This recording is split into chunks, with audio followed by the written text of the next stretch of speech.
Bonsoir à tous. Si vous le voulez bien, nous allons sortir un petit peu de la réalité et nous allons parler de légendes grecques. Nous allons commencer par la grande ours et la petite ours. Callisto, princesse et fille de Lycaon, est la compagne d'Artémis, la déesse de la chasse. Elles passent le plus clair de leur temps à chasser. Un jour, Zeus, le roi des dieux, les aperçoit et tombe amoureux de Callisto. Après avoir été séduite, Callisto donne naissance à un fils qui se nomme Arcas. Arcas est alors recueilli par Artémis et ses compagnes de chasse. Il grandit et devient un excellent chasseur. Mais c'est sans compter sur la jalousie d'Héra, sœur et épouse de Zeus. Elle décide de changer Callisto en ours et la condamne à errer dans la forêt pour chercher sa pitance. Un jour, Arcas est à la chasse et s'apprête à tuer un ours qu'il aperçoit. Alors que cet ours n'est autre que sa mère, Zeus intervient et transforme Arcas en ours lui aussi. Sauvés tous les deux, Zeus les propulse vers les étoiles en les empoignant par la queue, mais avec une telle fougue qu'elles en sont démesurées.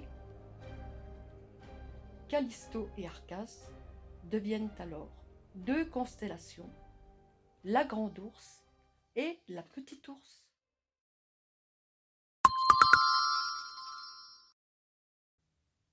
Nous allons parler maintenant de cygnes et des gémeaux.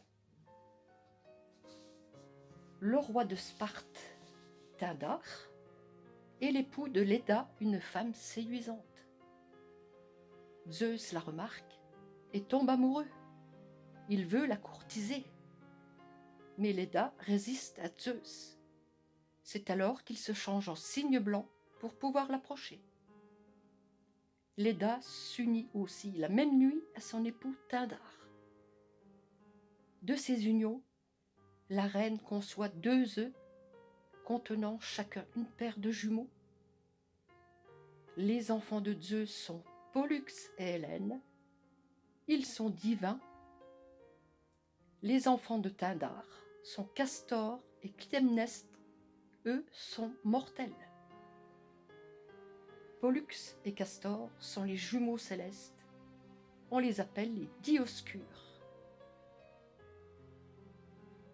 Ils sont sportifs et guerriers, ces dieux jumeaux, et symbolisent les jeunes gens sauveurs des situations désespérées. Ils rétablissent l'ordre et chassent les pirates. Ils sont aussi passionnément dévoués à leur sœur Hélène, qui connaît des infortunes. Castor et Pollux font partie de l'équipage légendaire embarqué sur le navire Argo, expédition menée par Jason, qui permettra de rapporter la toison d'or. Ils vivent en alternance 6 mois sur Terre et 6 mois dans l'Olympe. L'Olympe, c'est la résidence des dieux et 12 divinités se partagent cet univers. Souhaitant ne jamais être désunis, Zeus envoie les Dioscures au firmament et deviennent inséparables dans la constellation des Gémeaux. Le cygne devient constellation lui aussi.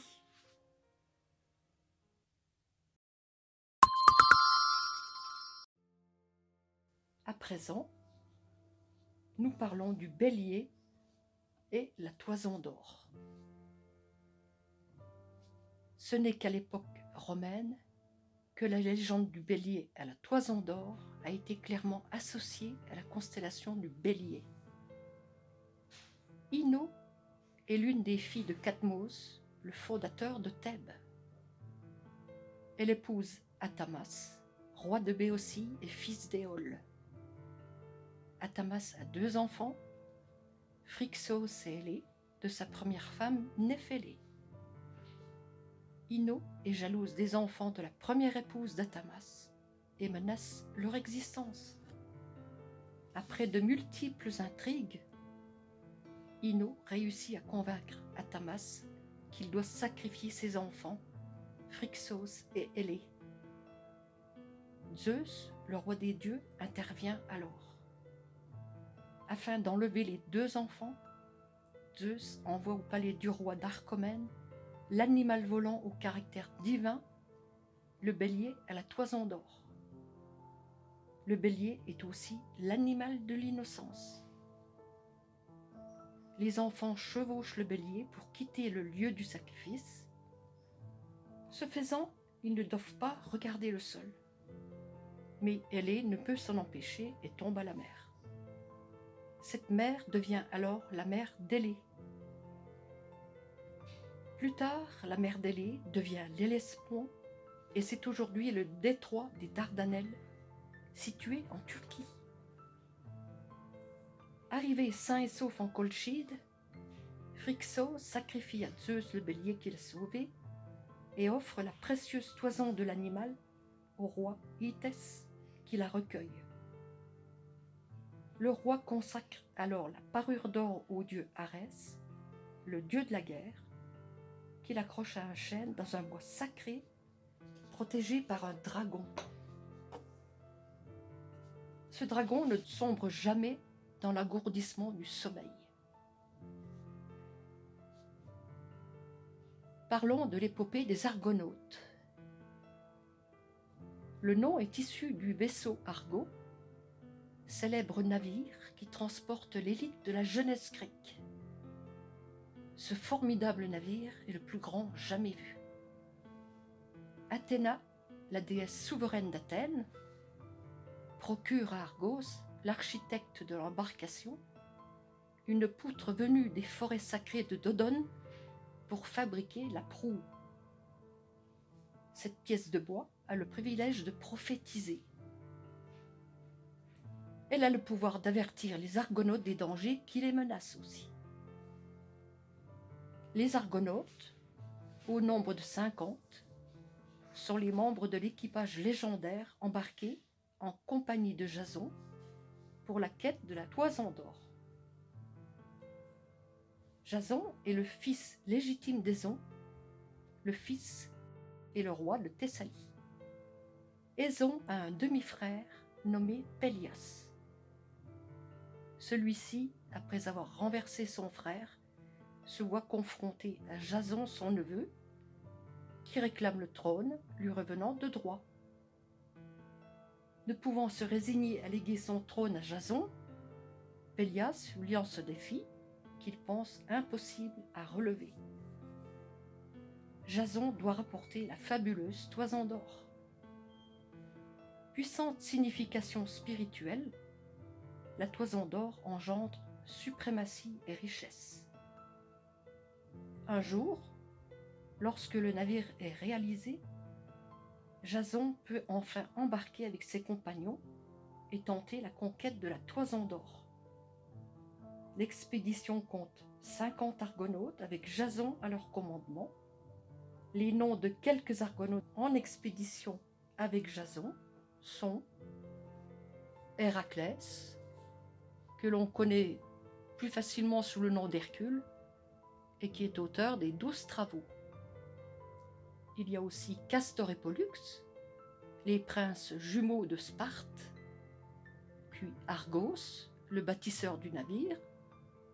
Il y a aussi Thésée, le vainqueur du Minotaure, ainsi que Orphée, le musicien enchanteur, et d'autres encore. Les Argonautes ont aussi reçu les enseignements du centaure Chiron, sage immortel.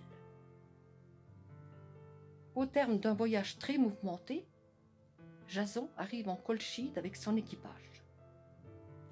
Lorsque le roi Hétès reçoit les Argonautes, il pose une condition afin de leur remettre la fameuse toison. Jason doit labourer un champ à l'aide de 2 taureaux indomptables qui exhalent du feu par leurs naseaux. Ils ont aussi des sabots d'airain. Ensuite, dans le champ labouré, Jason doit planter les dents d'un dragon et ce dragon appartient à Arès. C'est alors que la magicienne Médée intervient dans la vie de Jason. Fille du roi Hétz, Médée tombe sous le charme de Jason, trahissant ainsi sa communauté. Après avoir épousé Jason, Médée prépare un onguent qui protège le corps des brûlures infligées par les deux bœufs. Jason finit par les dompter et peut ainsi labourer son champ et semer les dents du dragon. Mais aussitôt les dents semées, le champ génère une armée de guerriers qui ont l'intention de nuire à Jason. Jetant une pierre au milieu de cette plade, les soldats s'esquivent et Jason est ainsi tranquillisé. Usant de ses pouvoirs, Médée envoûte le gardien de la toison d'or et peut alors s'emparer du merveilleux lainage. Elle offre alors ce trésor à son bien-aimé et ils s'enfuient tous les deux. Jason peut ainsi reprendre son royaume après bien des vicissitudes. Après leur débarquement à Égine, Jason consacre le navire Argo à Poséidon, le dieu de la mer. Le navire est ainsi transporté au ciel et devient constellation. La constellation du navire Argo est effective dans la liste des 36 de Ptolémée. Ptolémée qui est né vers l'an 100 de notre ère. Il est astronome et mathématicien grec.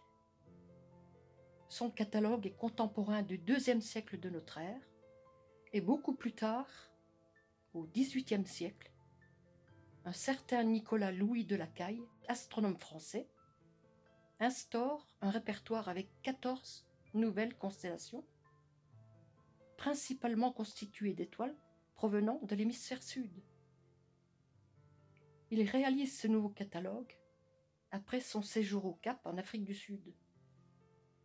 C'est à cette époque que Lacaille démantèle la constellation du navire Argo, la jugeant trop étendue. Il crée ainsi 4 nouvelles constellations que sont la carène, la poupe, les voiles et la boussole. La poupe et la boussole sont visibles en partie dans l'hémisphère nord, à notre latitude d'Épinal.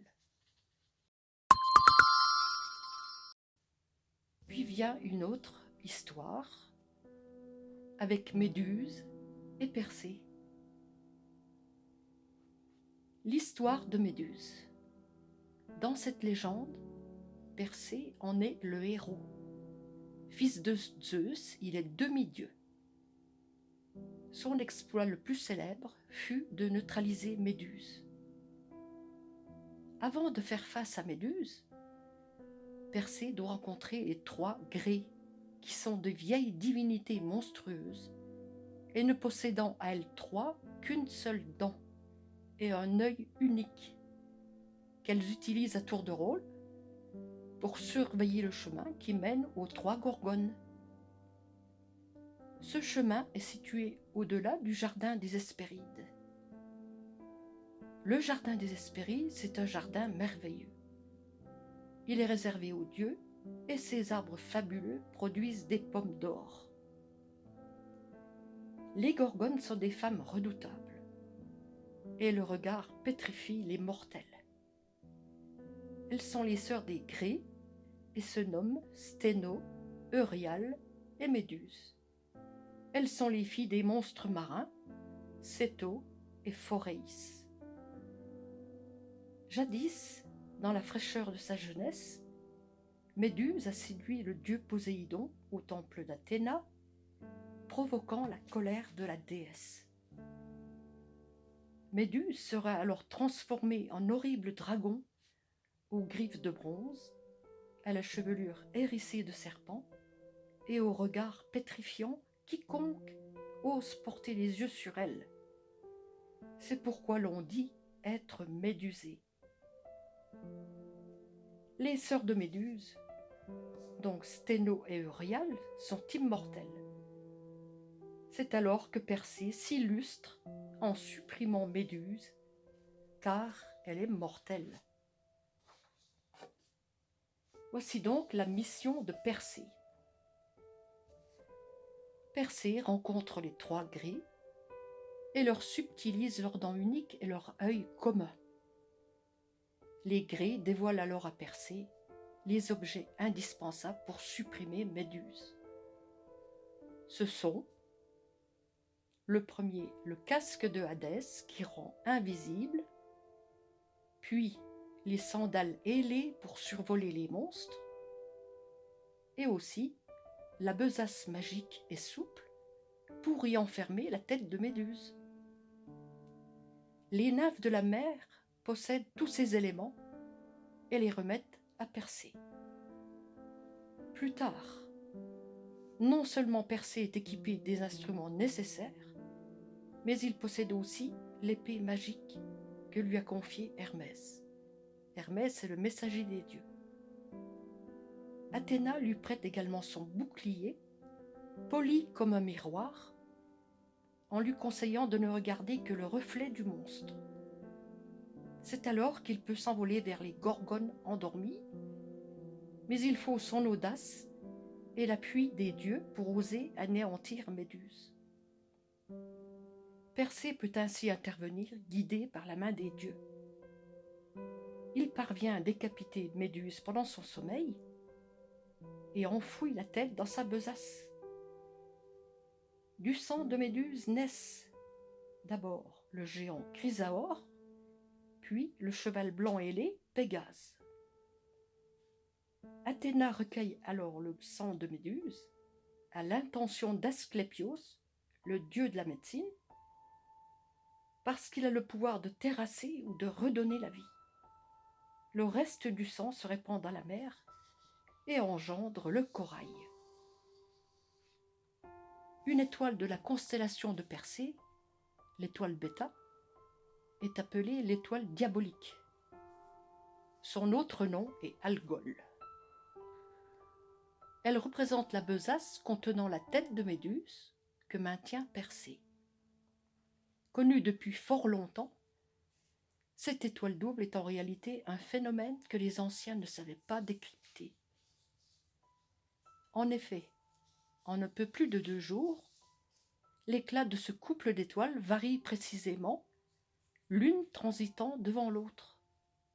Ce prodige suggérait autrefois un pouvoir démoniaque.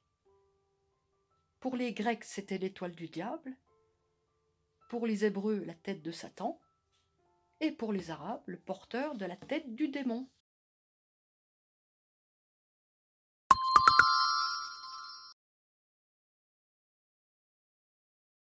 Nous allons maintenant aborder les constellations suivantes, Andromède, Persée, Pégase et d'autres.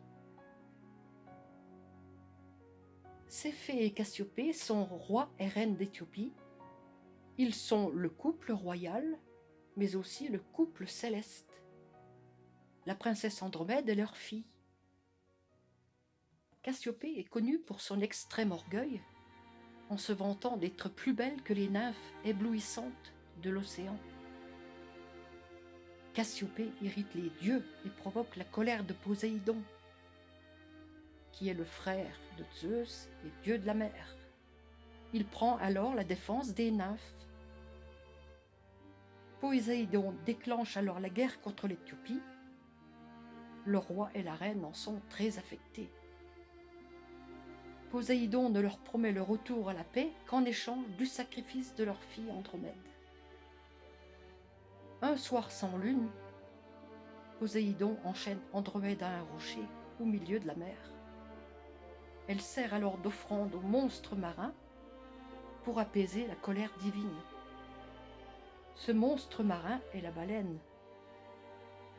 Cassiopée et Céphée sont déchirés par le chagrin et l'abandonnent.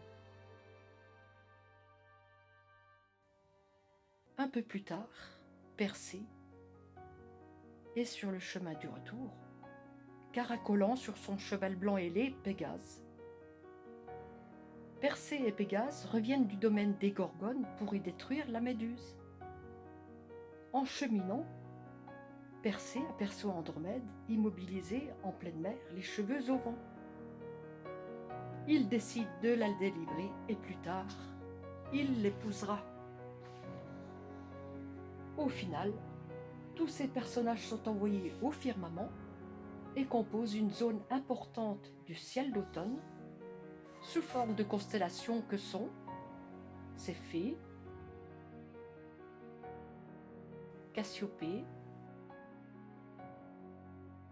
Andromède, Persée, Pégase, Baleine.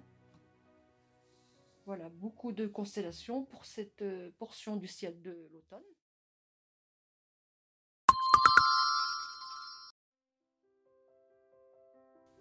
Puis vient alors l'histoire de la lyre d'Orphée. L'histoire d'Orphée est l'une des plus belles et des plus émouvantes de la mythologie. Orphée est le fils du roi de Thrace. Sa mère Calliope est la muse de la poésie épique. Orphée peut s'enorgueillir d'être le plus grand musicien, chanteur et poète de tous les temps. Son instrument de musique lui a été consacré par Apollon, le dieu de la musique et des arts. Apollon l'ayant lui-même reçu d'Hermès, le dieu des voleurs et des voyageurs, messager des dieux, en échange de sa houlette de berger. Cet accessoire merveilleux est une lyre. Elle est fabriquée dans une carapace de tortue et Orphée en joue divinement. De plus, son chant mélodieux captive tout ce qui l'entoure. Sous le charme envoûtant de sa musique, les bêtes fauves s'apaisent, les tempêtes se calment et les plantes s'inclinent vers lui. Cet instrument servira pour l'expédition des Argonautes, car sa musique aide à vaincre bien des difficultés rencontrées au cours de leur voyage. Orphée est l'époux de la belle Eurydice, et le jour même de leurs noces, Eurydice est mordue par un serpent et en meurt. Désespéré, Orphée décide de plaider sa cause au royaume de Perséphone, reine du monde souterrain, et de Hadès, son époux et dieu des enfers. Avant lui, nul mortel n'a osé ce voyage, car le royaume des enfers est gardé par Cerbère, une créature monstrueuse avec 3 têtes et une queue de dragon. Pour ramener Eurydice, Orphée s'avance, armé de sa lyre.